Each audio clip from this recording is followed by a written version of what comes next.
Hello, this is Kathy Olmsted. I just want to talk to you a little bit today about the content specialty exam practice that you took in EDI 742. The first thing I want to do is thank you for taking this test without any preparation. We really had two goals for this exam, and one is to assist us with program review. We are in the process of accreditation, so just like in elementary schools and junior highs, you guys have to meet standards. We have to do that at the college level too. So this exam allows us to see how our program is doing, how you guys are able to meet the standards, and it lets us see areas that we might need to improve upon. So that was our first goal, the accreditation part of having you take this exam. The second goal was really to give you all some practice for your upcoming content literacy test.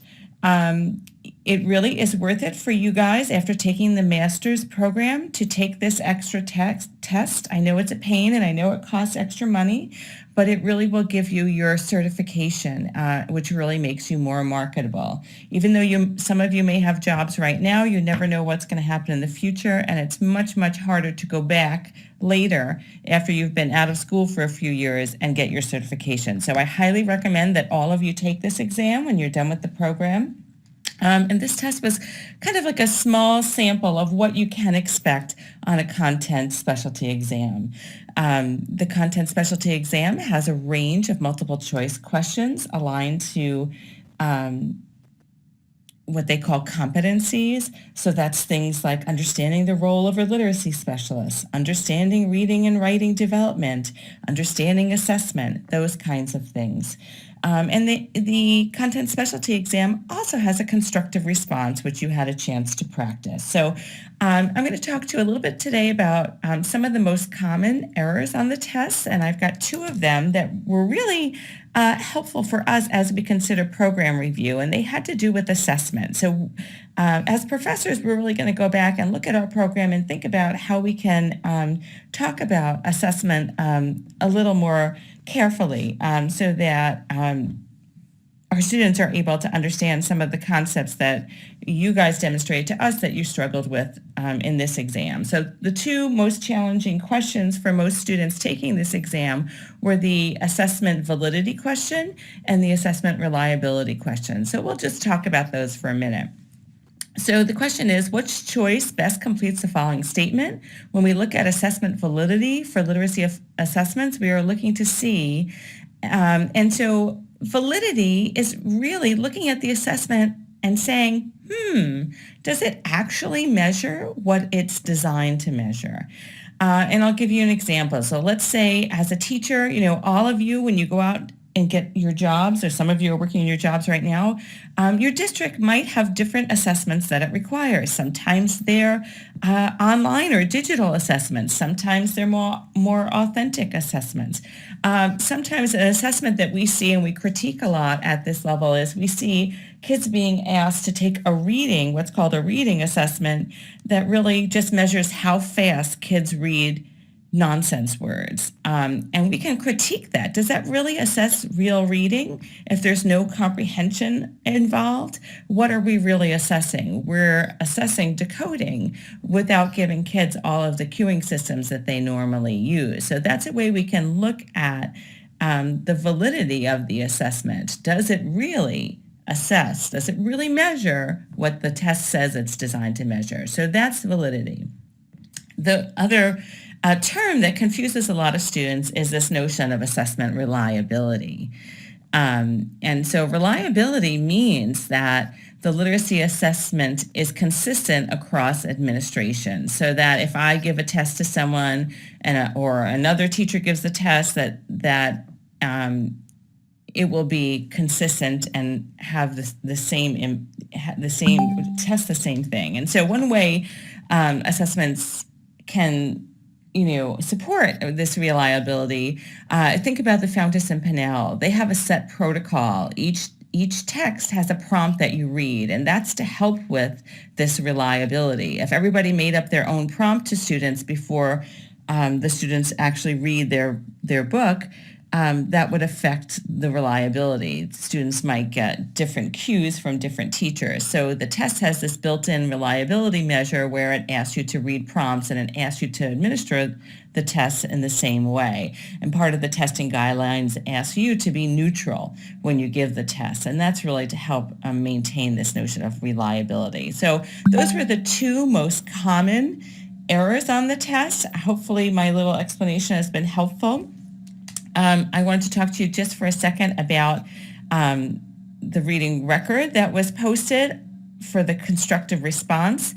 And so I understand it was really hard to read. We tried our best to make it clear for you guys, so I thank you for your patience with that. I wanted to give you both the actual coding to look at and the miscue analysis, as well as the comprehension section. And so when thinking about what made a strong constructive response, this is the rubric I use. And this rubric was modeled after the New York State example content literacy specialty exam rubric. And so you could either exceed the standards. So if you got in a range from 23 to 25 points, you thoroughly addressed all parts of the assignment. You demonstrated your relevant knowledge and your skill. Your thinking was accurate, and your teaching instructional ideas were effective. You had lots of details and examples, so it was very thorough. If you met the standards, you addressed all parts of the assignment. It was accurate, it was effective, but may not have been as detailed. And if you were developing, sometimes your ideas may not have been fully developed. There may not have been alignment. So one thing I was looking for is that you use data from the running record to tell me about the student's strengths and needs, and that your data informed your goals for your students, and that your instructional ideas or instructional supports were aligned, well aligned with the student's needs and goals and data, so that all of those things were aligned. I gave each person specific feedback on their essay, so you can check that out, and feel free to email me if you have any questions about that. Okay, so that is the rubric that we use. So now I want to show you some of the resources that I posted for you. So in your class, you now have a folder called Literacy Content Specialty Exam Resources. So if you click on the first link, it takes you to the New York State website, and you'll see there is a study guide for you that has an introduction, which is just a disclaimer saying that they can change the test at any time. There are sample selected response questions, much like the ones I gave you that are multiple choice questions. There's a sample constructive response assignment that you can practice. It's on vocabulary. And then it gives you some other resources here. So this is very, very helpful. I wanted you to know that at the library, we have some test prep books on reserve. You can check them out. They really give a summary of all the kinds of areas that you might be tested on. You can check out the ILA standards, and there's kind of a boring but maybe helpful overview of the new standards. Just like the standards in the elementary schools change, ours recently changed in 2017. They were actually just passed in 2018, so we have brand new standards, and that's what we kind of devise all of our courses around and our assignments. You've heard of the SPA assignments that have to go in TK20. Those are really designed to help us assess whether our courses are helping you meet the standards. And so basically, this is all standard-based practice, just like you have in elementary or the K-12 schools. So please let me know if you have any questions. I'm happy to help you. Thank you.